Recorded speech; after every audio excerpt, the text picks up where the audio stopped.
Hey guys, welcome back to Octo Plays Dark Souls 3. Today we're going to be starting Ashes of Ariandel, the first DLC released for Dark Souls 3, and then we'll be moving into the Ringed City, and then finish off with the final boss of the game. But to enter Ashes of Ariandel, you actually have to come back to the Cathedral of the Deep, and this guy is here. Wait, you've the same scent as that woman. Then you must be an Ashen One. You must be. Oh, you don't know how long I've searched. Oh,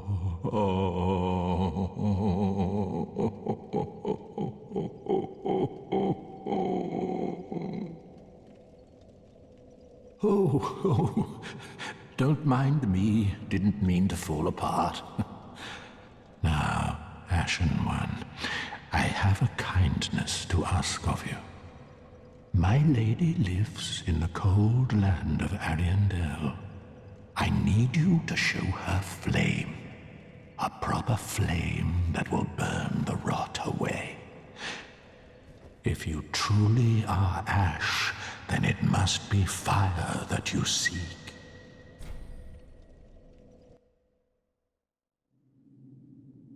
Ah, thank you.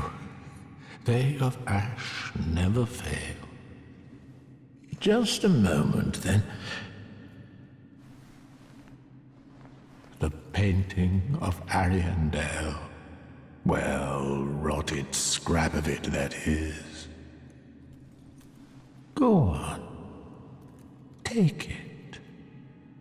Touch it.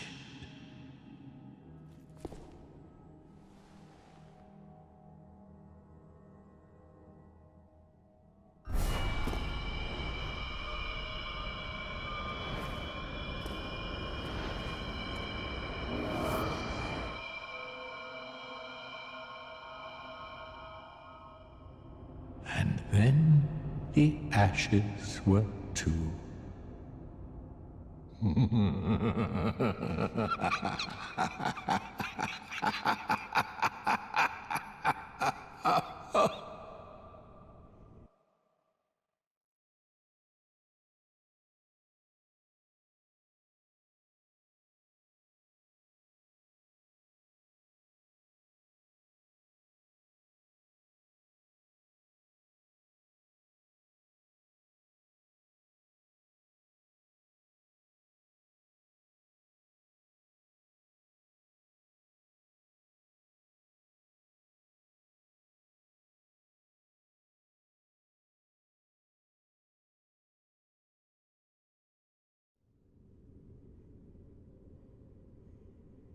Hey guys. Oh.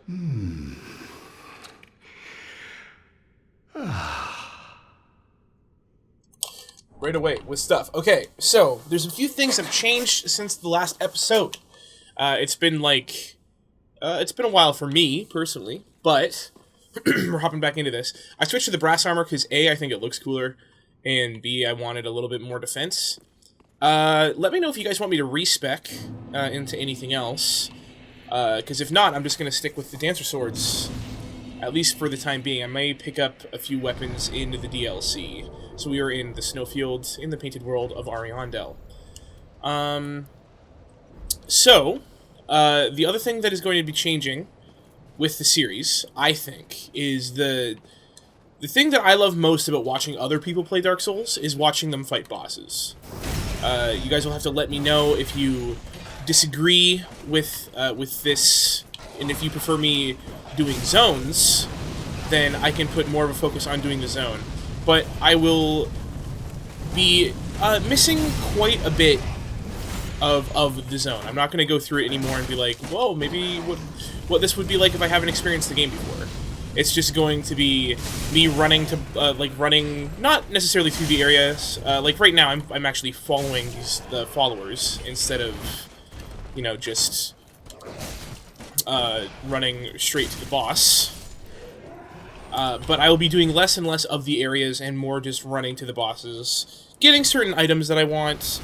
If you guys don't like that, let me know. But that's gonna it's gonna, you know, be how it is until I am told otherwise. But like I said, I will be grabbing some key items that I may want to use or anything like that in the areas. Plus, I just want to kind of get back into the swing of things with Dark Souls here. Like, for me, needing to use any sort of Estus there is not the greatest. Whoa! So yeah, this is the Painted World of Ariandel. This DLC came out, I mean, I don't want to date the video. It came out a while ago, probably like 2 or 3 months ago. The Ring City is already out by the time I've recorded this, so I don't actually remember when Ashes of Ariandel came out.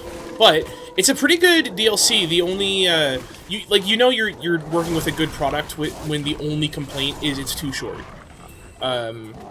Well, there's too short and there's not enough bosses, in my opinion. Like I said, I play Dark Souls for fighting bosses a lot of the time, so that's why that's still why Dark Souls 2 is my favorite out of all the Dark Souls. A lot of people will be like, but all the bosses in Dark Souls 2 are just dudes in armor. My favorite people to fight are giant knights in armor, so I don't like fighting. For the most part, I don't like fighting big beasts because it screws with the camera a lot. But, you know, to each his own. I know there's some people that absolutely love fighting Sith and whatnot, and I don't think the Sith fight is bad, but it's just kind of like whatever. And pretty much any beast that you fight in the Soul series, I'm kind of just like, yeah, it's okay. It's not as fun as fighting a knight, though. Ooh, giant wolf. For instance, we shall watch how the giant wolf wrecks my camera. At least I remember it wrecking my camera. Woo! Looks really on that dodge. Okay, okay, great. Great. You want to clear out these little guys before you attack the big brother. Oh.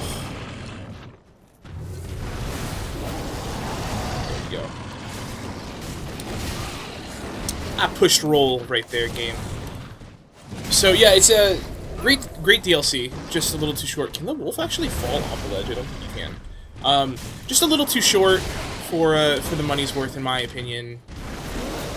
It could have done with 2 more bosses, but the Ring City was a lot better. Ooh, jeez, calm down. The Ring City was a lot better when it came to the content of the DLC. I do not think he can fall off. Okay. I do not remember how to fight this wolf. But I do remember that after half of his health goes away, he just pieces out. So that was way too much Estus to use on him. But, you know, whatever. It happens. So, I really like the setting of Ashes of Ariandel. Very reminiscent to the Painted World of Ariamis from the first game. These are some of my favorite enemies in the game. These giant Viking guys. I like them a lot. He says, then proceeds to not fight any of them. I'm gonna fight some of them. I'm just gonna fight them over here because there's an archer shooting explosive arrows, which is cool. And I like that you can use the explosive arrows. I like that a lot. With their bow. And these guys, the Millwood Knights, I think they're called, are really, really cool. I'm into axes. I like axes, so these guys use axes as their main weapon, and their axe is actually, in my opinion, the best axe in the game. Oof. Ugh. And their shield as well, I think, is the best shield, the best non-great shield. Don't kill me. Well, that's embarrassing. The best non-great shield in the game. It gives passive regen, and it's actually up in this tower. As you can see, I'm pretty out of practice when it comes to Dark Souls right now. Even though I beat Ring City like maybe a month and a half ago, I haven't really touched Dark Souls in a while. I've just been playing a lot of other stuff. There's a very own home. Yep, it's the dude from the beginning who's like, go lay on a bed of rot. That is a thing I skipped. There's just been lots of games coming out and me playing lots of big games. Just recently beat Breath of the Wild for the Switch. The game's fantastic. That is possibly my favorite Zelda game. I'm not sure. The honeymoon is real with that game. I love it so much. The only downsides to that game are, once again, in the grand scheme of things, they're nitpicks. I don't like the weapon durability system. I think that weapons break too fast. And I wish there was more movesets, more weapon types, and gadgets like in the previous games. If you guys have been around the channel for long, you know that I have a thing for the hook shot. There's something about the hook shot that I just can't get enough of. Ooh. Okay, you know what? Let's not fight you in like this weird hallway, this weird staircase. There we go. That's better. I say that, but he killed me last time. But we'll get a backstab off and start wrecking him here. The hyper armor these guys get. It's either that or just these the dancers saber? Is it a saber? There's the dancers in the enchanted swords. They don't do much stagger damage. That's also possible, or poise damage, I should say. So up here in this tower, some very, very important things that I want. I did already mention that you do get the Millwood shield. I think it's the Millwood Oak shield, I think is what it's called, in here. But you get some other pretty cool stuff. And it's the longest ladder of all time. Snakier ladder. Hey there! Ugh. Too bad I did not push him off the other ledge down to the ladder, although that would not kill him. It does, like, 50% of his health bar, I think? Let's also not stand there and fall off. Okay.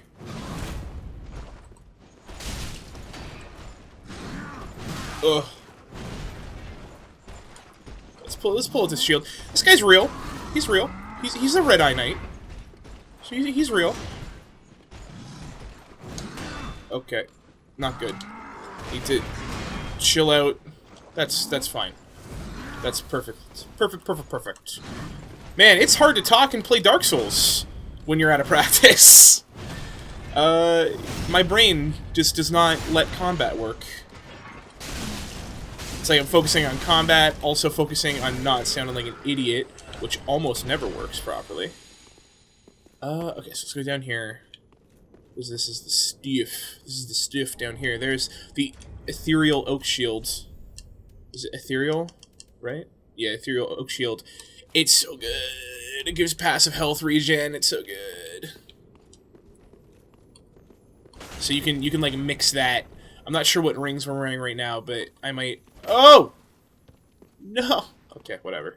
Let's look at that. Let's look at our rings. I could probably take this off. Do I have the Sun Princess ring? Sure don't. Never mind, not taking it off then. The Sun Princess ring is a regen ring, so in regen stacks in this game. So you can have some regen armor and some regen ring, and like 2 oak shields, and just like never die. It's great. You can actually see right here, if we go to stats, you can see HP up in the top middle there. You can actually see it tick up. It's about 2 HP a second, which is not insignificant. Not even close. It's very, very significant. There's the Millwood Battle Axe. Oh, jeez. Best battle axe in the game, in my opinion. Let's just drink. The HP regen won't be good enough to put us back at full or even at safe capacity by the time I'm done with this tower.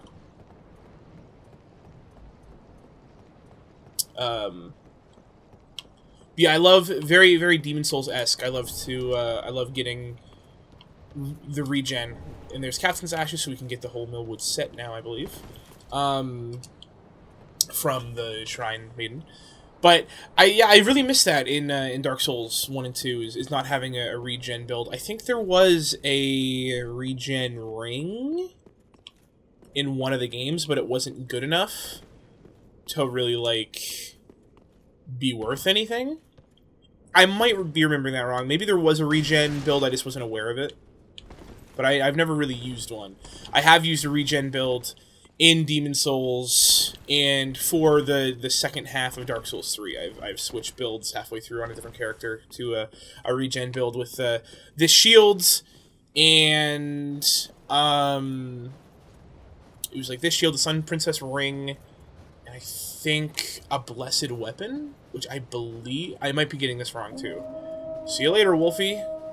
I might be getting this wrong too, but there's the blessed weapons in Demon Souls regen. I think they regen in this game too, but it's like way slower. I don't remember, but I know that I did a regen build. That's the long and short of it is I did a regen build in Dark Souls 3. It's obviously you still need your Estus and stuff, but ooh, it's pretty. And this bridge right here, that's totally Painted World of Ariamis from the first game. I really like the winter setting. The settings I really wanted from the DLCs I actually got both times.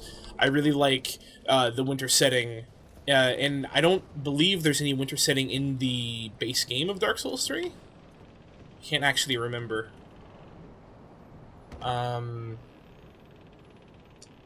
Yeah, I can't actually remember. And you know what? We're gonna actually do something first.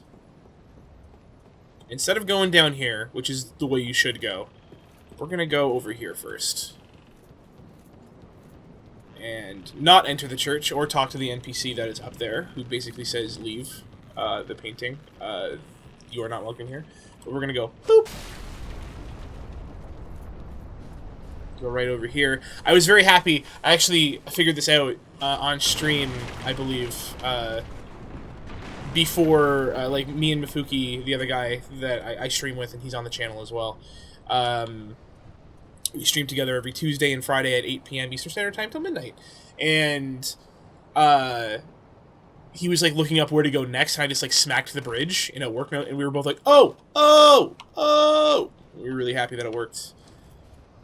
Now, what is the one? There is... That was way too far. Boop, boop, boop. Bye. Ah. There is one of these that has the Follower's Saber, which is my favorite weapon from this DLC. To be fair, I also really, really like the Millwood Axe. That's actually probably my favorite, but second favorite is definitely the Follower's Saber, which... Oh!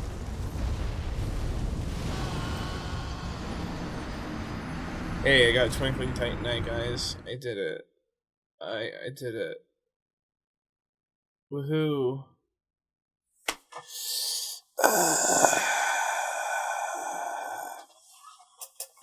That's fine. I'll just run across and get down there. I was, like, about to get the saber, which is a little annoying. I don't know if... I might just switch out the... Depending on what the damage is like, I might just switch out the Hujimawut, the Dancer's weapons here, the Dancer's Enchanted Swords, for the Follower's Saber, because the Follower's Saber is pretty rad. I think its moveset is very flowy. Ooh. Is Flow... What is Flow from? Is Flow from Progressive? I can never remember. She's from some insurance. I think it's Progressive. This is my brain right now when I'm not used to playing Dark Souls and talking at the same time. It's just... Was that girl from the insurance commercials? I think her name's Flo. I don't know. It's not like the guy from State Farm. The guy with the amazing voice. Can never forget that guy. That guy's awesome. Ugh. Okay, so now we just have to do this fast and be fast and loose with these jumps. These jumps and falls. Just assume you're going to live. Just assume. Follower's Saber, there we go. That took me and Mefuki a while to get on stream because we didn't know exactly how to get down here. But no, never mind, I thought I thought it looked different for a minute.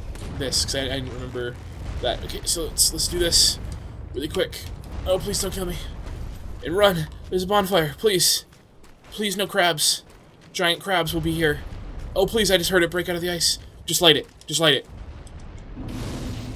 Oh, it did not break out of the ice, actually. Perfect. Okay, that's where I'm going to end this episode, guys. Don't worry, next episode there's going to be a boss for sure. For sure, for sure. Thanks for hanging out, guys, and I'll see ya next week.